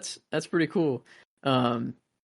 I don't know, it was just a really feel good, just fun, adventurous movie that I watched as a kid. And I remember like the theme, like the music of it too, like would just get me going. Like the first scene, it opens up with like just someone breaking out of prison, like the bad guys that like have the bar or like whatever, and they're like hiding the I don't know, like what was their role actually? Were they just trying to find the treasure too, or were they just like, yeah, what did they do? Like, why were they the bad guys?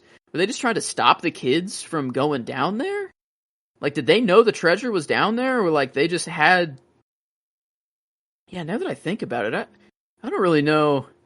I haven't seen the Goonies in years. Yeah, it's been a while. It has been a while for me as well. I remember loving it though. This is one that I know that if I revisited it, it would have climbed into my top 100 because when I was a kid, I fucking adored this movie, man. In fact, I think it's sitting right outside my top 100 on this very list. But this was a mom movie for me. My dad has never seen it, even to this day. My dad has still not seen the Goonies. This was a dad movie for me. He loved the Goonies. Okay, but I don't know. It felt wrong to put it this low for some reason. But then, like again, every movie that's above it is like, one's just got to go below. I don't know. Like at this point, I'm just the way things work. Good movies. But yeah, the Goonies was just a fun kids adventure movie that I watched the hell out of all the time as a kid. But yeah, it's where is that second to last here? Yeah, 71. Yeah, 71 here. My 71, another one that I think many, and I think you particularly, will find quite low compared to where you might have it. It's another 52-year journey through film one. Okay. This one is 1997's Good Will Hunting, directed by Gus Van Sant. Yeah, I enjoy this movie thoroughly. I do too. Be in a while for me, but I love Matt Damon, and I love Robin Williams, and I love Ben Affleck, and I love. You know, like it's just it's such a good fucking movie, and you know, I'm a huge fan of Stellan Skarsgård and Minnie Driver. It's just such a stacked cast with such a resonant story for someone in our age range. You know, if you're college age, basically 19 to 23, I would say this movie is going to hit harder than at any other time in your life, I think. And just such a resonant movie. You know, it makes me so happy. It's one of the best endings in any movie ever, I think. You know, got to go see about a girl. Kills me, guts me. I love it. Rips my heart out, but puts it right back in and makes it beat harder than it ever has. I love it. I love it. And I don't know, like Ben Affleck and Matt Damon like writing it too. Like I remember whenever we were going over in the project, I'm like, man, they act like they wrote this movie. This was like their thing. And that just, I don't know, it felt like a very personal movie. Like there was passion behind this movie. And yeah, I got it much further up on mine. That's for sure. I think, let's see. Oh yeah. Yeah, I got it in my 20s actually, for me. It was just one that was on the 52-year journey that just hit very, very hard. It does. And I was crying like a baby during that movie. Like it was, I forget, like there's one scene where I'm just crying. I feel like it's between Robin Williams and Matt Damon. Oh, whenever he's like, it's not your fault. Like, yes. I'm sorry. Oh my God. Yes. Oh my God. Yeah. No, that one, I mean, it just tears your fucking soul apart, man. The part at the beginning when he's like, you think you got me figured out? You know? Like, and he gives him that giant monologue about how, you know, you've heard of the Sistine Chapel and you've seen pictures of it, but do you know what it smells like? What does it smell like? Yeah. Oh, just Robin Williams is, man, just that Dead Poets in this role, like, just I'd want him as a teacher or a counselor or just anyone, just out in my life, man. Yeah, I love Robin Williams, and these are both just movies that if I'd revisited them more recently before entering this project, certainly would have been higher. But I haven't revisited them since our 52-year journey through film, and I just know for a fact that these would be higher. You know, Good Will Hunting was a movie when I watched it for the first time for the 52-year journey through film. The movie ended, and I started it over. Yeah. You know, like I was like, I'm gonna watch this shit again. You know, like it's just that good of a movie. Matt Damon, you know, like we've been saying, just quietly one of my favorite actors of all time. You know, without even really realizing it, he just kind of pops up in a ton of movies that I absolutely adore. You know, Casey Affleck's in here too. Casey Affleck, he was the brother of Ben. It's or they just like ride in the car together, like to their wherever they worked or something. I forget. Like, yeah, he's just always kind of there. He's just a friend. He's like one of their friends. I think he actually plays Ben Affleck's younger brother in the movie, if I'm not mistaken. Plays Morgan. I don't know of no last name there, but Chucky and Morgan. No, yeah, that could be brothers. I'd imagine so. I'd imagine. If they, if you had a but yeah, Stellan Skarsgård having that sort of jealousy at Will Hunting and being like, you have this genius, why don't you use it? But Robin Williams like, you gotta follow your heart, man. Like I love that shit. I'm a sucker for that sort of story, and like, you know, like I said, if I'd watched this more recently, there's no way it wouldn't be higher, but I haven't watched it in a while, so here it is at 71. Love Good Will Hunting. And that's what I got here. All right. Well, to cap this episode, for me, I guess I do have one more alien kind of movie, but not really in the way you think. This is where I have 2007's Transformers by Michael Bay.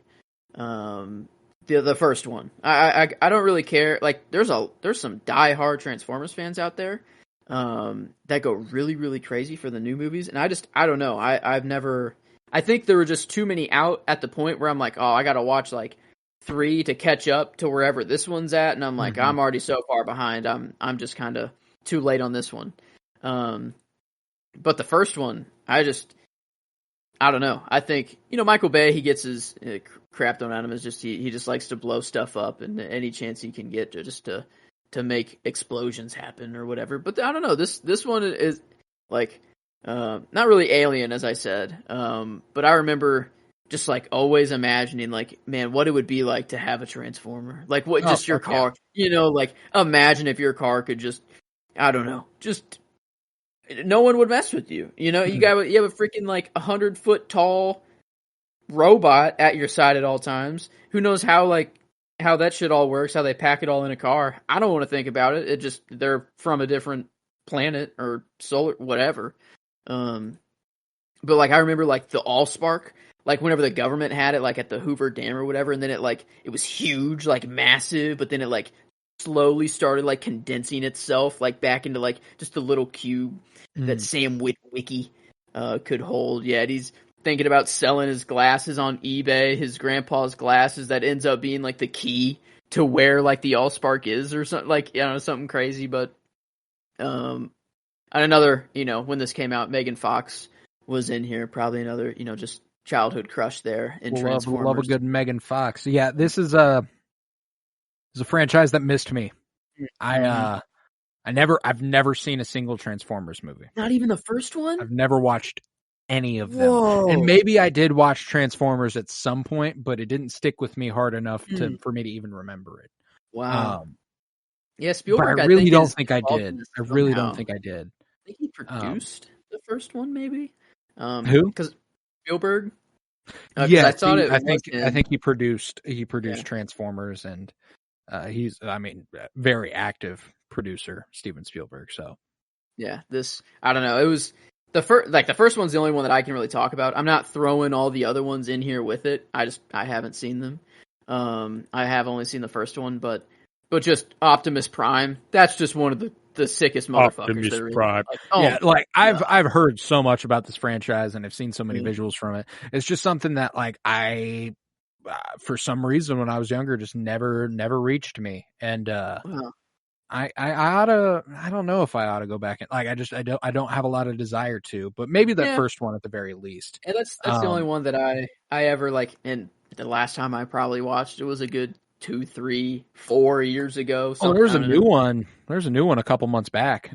Rise of the Beasts, or maybe last month. I almost just went and saw that just because. They go crazy now. There's like dinosaurs or something in one of them. Gorilla, Mecha Gorillas. Mark Wahlberg, I think, is in some. Yeah, like I don't know really anything. Mark Wahlberg, Shia LaBeouf, all sorts of shit. But the first one's the only one I can really talk to. Oh, John Turturro as Falcone. He's in this. Yeah, I forgot about him. He's just like a Fed in this one. I love me some John Turturro. He's a great actor. I've got him somewhere. I've got him in a couple places higher up the list. But yeah, I don't know. I just there's a lot of military stuff in this one too. Like it's kind of military heavy at some points, but I don't know. Whenever it just gets into the like just Sam, like Shia, and then in Bumblebee, like that's, I don't know. It's such a feel good movie. Like at the end, you're just like, I don't know. It feels like you just won this massive battle. Like it's nuts. Like where it goes to, that's for sure. Like Megatron.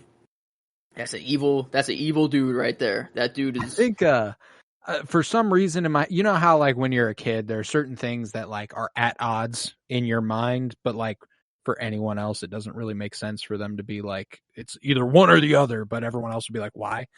Mm-hmm. For me, that was like Transformers and Teenage Mutant Ninja Turtles. I fucking love TMNT. So interesting because I'm on the other side. I've never seen any. I've seen every Teenage Mutant Ninja. Yeah. I've watched every Teenage Mutant Ninja Turtles thing there is. Yeah, maybe there is something more to that. I don't know. Because it's not just you. I mean, I'm just on the other side of the coin on that one. Maybe there is something.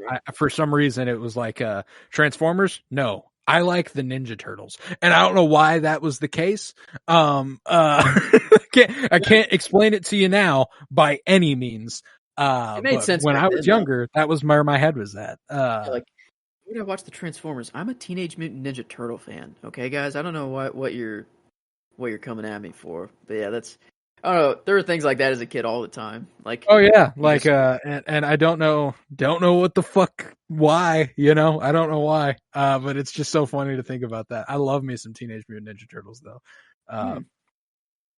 But that's a good place to cap off the episode. I'm gonna cap it off with a different sort of fantastical realm, and this is where I'm going to 1988's Willow, directed by Ron Howard, starring Warwick Davis, Val Kilmer, and Joanne Whaley.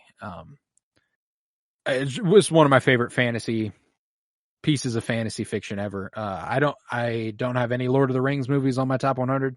I do have Willow. It's just there's something so heartwarming about it. I love Val Kilmer. Him as Mad Mardigan is one of my favorite performances of his ever. And I love Warwick Davis. That's in almost every Star Wars movie. I think in every Star Wars movie since Return of the Jedi, where he played Wicket, the Ewok. And now he's just kind of popped up in a bunch of random stuff throughout Star Wars. It's a Lucasfilm classic, I'm sad that the spinoff show got canceled and then canned altogether. Yeah, I never even got to see it. Nope. Yep. It came out like at the beginning of this year, and then they were like, "Oh, bye." I guess it's probably on. Like I could probably pirate it. I bet it's up there. You could probably pirate it. Yeah, you could probably pirate it, but I don't think you can buy it. Like I don't think that's one that you can. Like Westworld, you can you can buy the whole season for $40 on Apple. You cannot do that with Willow. Wow, that's so weird. Yeah, no idea. But the show was a wonderful sequel to the movie. A nice legacy, a refreshing legacy sequel, because legacy sequels are typically off of things that are like massive hits. Willow was it's kind of a cult classic. It's not really like this movie was so fucking huge, we gotta have a sequel, no, it hit for a group of people, and then 40 years later, they were like, "Hey, what if we did a little fucking thing about this?" Yeah, I still haven't seen this the movie or the show. I haven't seen either.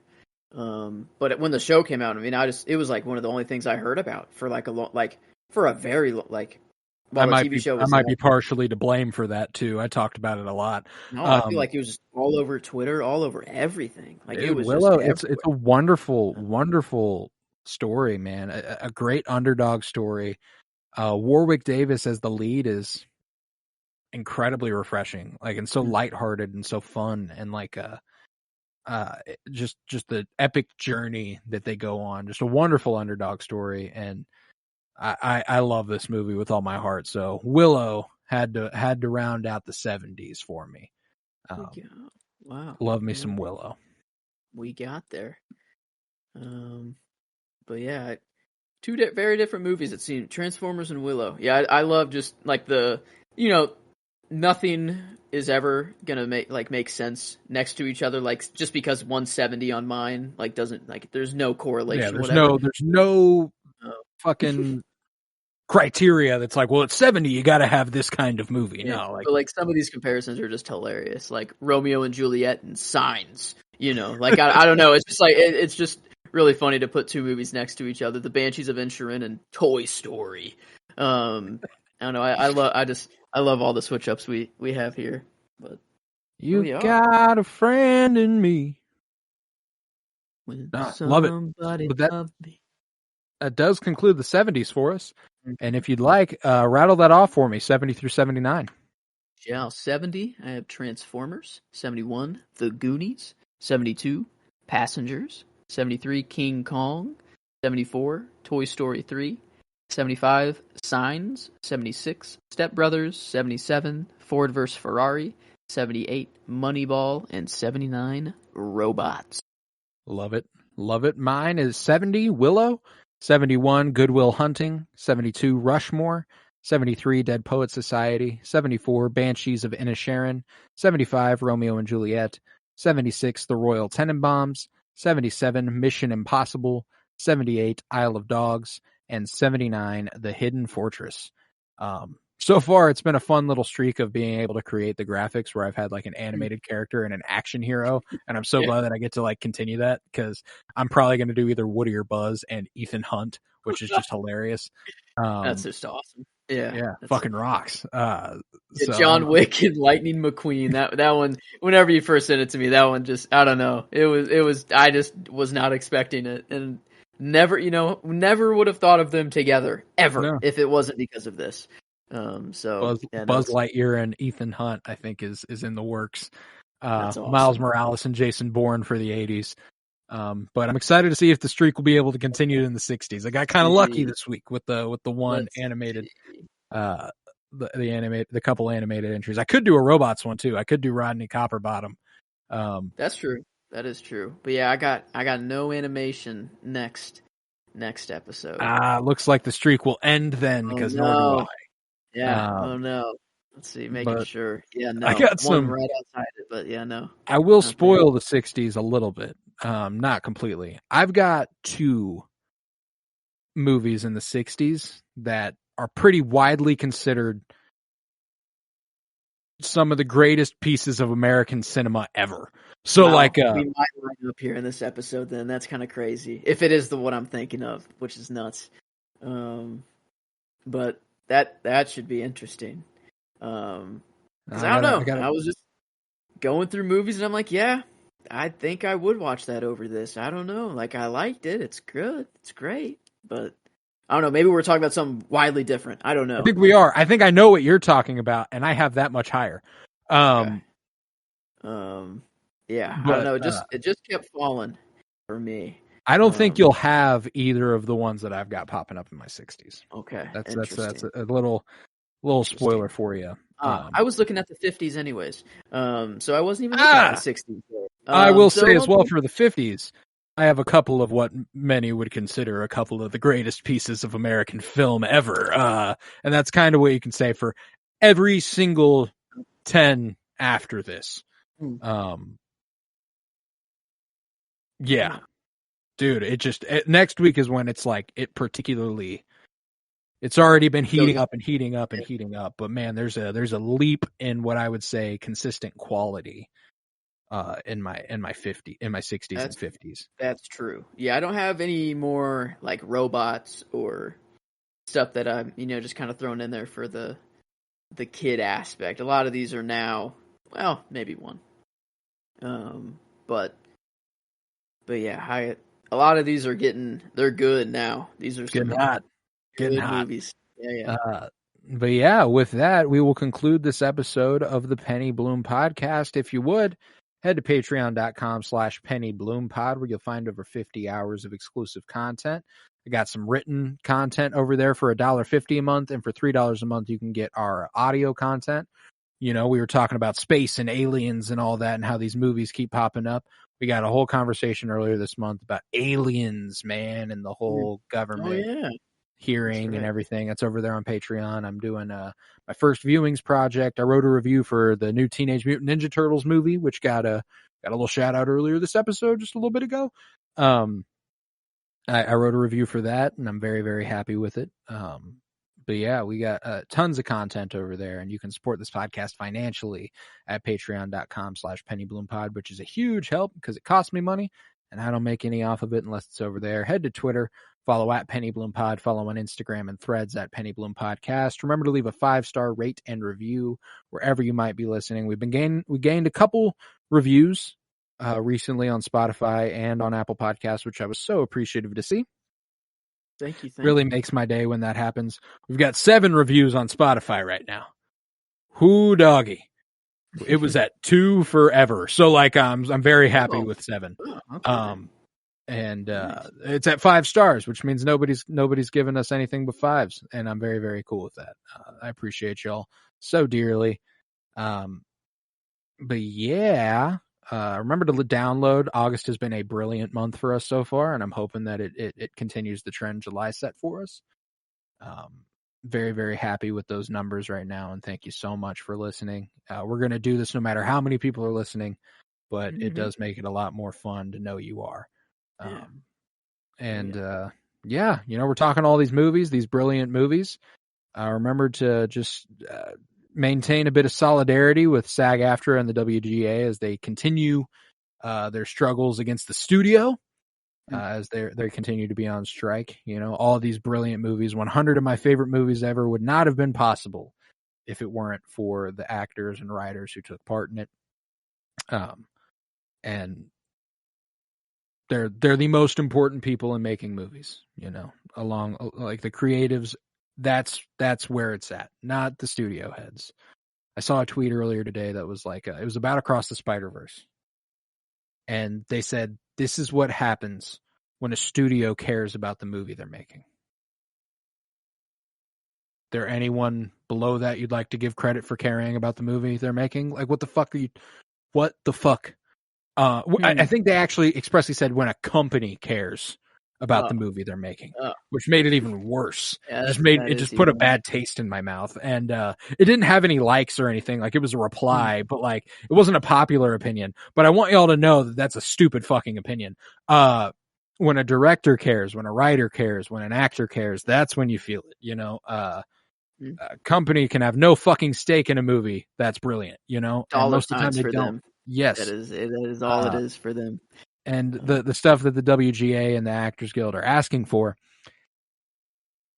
it's like less than 1% of their annual profit. Yeah, it's less than 1% of each of their annual profits. Yeah. Like, that's fucking disgusting. So, yeah, I've said it at the end of every episode we've been doing, at the end of every episode where we discuss movies or TV, and it's going to continue until it ends, until the guidelines require us to stop or ask us to stop covering movies. We're going to continue covering movies, and if that time comes, we'll gladly take part. But it hasn't yet, so we will continue. We've also got part 4 out today for the top 100. Right. You got the 60s also available to you now. This Friday, our comic book movie journey through film continues with what's after Fantastic Four. I don't think we've recorded this yet. The Last Stand. X-Men: The Last Stand. This is the first time in a while I've been promoting an episode that we haven't recorded yet. Yeah, so, I know. X-Men The Last Stand. I've got a fun story about X-Men The Last Stand that I know for a fact I will be telling on that episode. We just haven't done it yet. So it'll be fun. All right. Yeah, X-Men The Last Stand this Friday. Game of Thrones season 5 premiere was this previous Monday. We're into season 5 now. Winter is Blooming is going strong. We got some work to do next week. That caught up with us fast, didn't it? Indeed. Yeah, it's been a while since we've been promoting stuff that like we have not recorded. It's usually all backed up for us. But yeah, it's bizarre going to the distribution platform Transistor and seeing like 426 episodes published, 1 scheduled, and I'm like, oh my god, that number has never been that low. Feels weird now. Yeah, it's bizarre, but we got some shit to do, but I'm excited to get to it. But yeah, with that, I was Colton Robertson. I was joined by Joseph George. Thank you very much, homie. Thank you for having me. It's always a pleasure to be here. Oh, and it's always a pleasure to have you. And remember, I'm gonna switch it up this time. Peace, love, and bloom. And always praise Matt Damon. Got some love this week.